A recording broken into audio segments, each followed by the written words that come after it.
Où est mon défunt? C'est la question que les personnes en deuil se posent souvent lorsqu'elles ont perdu un père, une mère, un enfant ou un ami. Cette question surgit car il y a en l'homme depuis toujours l'intuition profonde que la personne aimée continue de vivre par-delà la mort.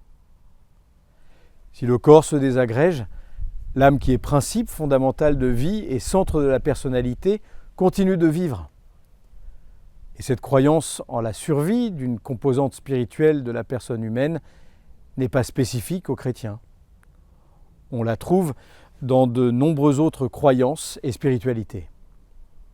Puisqu'elle est une réalité spirituelle et invisible, l'âme ne peut faire l'objet d'une expérience physique et sensible. Nous pouvons toujours essayer de nous représenter le ciel, le purgatoire et l'enfer, mais ce ne sera jamais que des images. Cependant, nous pressentons que la rupture physique qui nous sépare désormais de celui ou de celle que nous avons aimé est en même temps une ouverture, car la relation se situe dans un autre ordre des choses.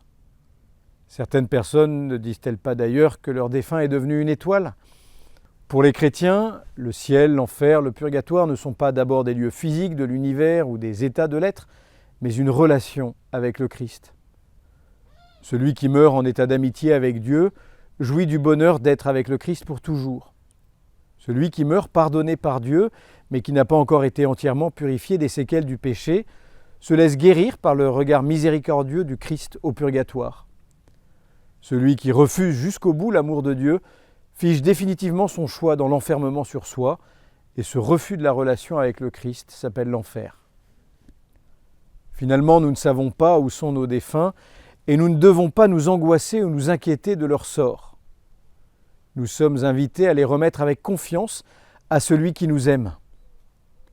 Seul Dieu connaît leur cœur, seul Dieu connaît leur choix profond, et notre mission à nous, c'est d'intercéder pour eux et de les confier à la miséricorde du Seigneur.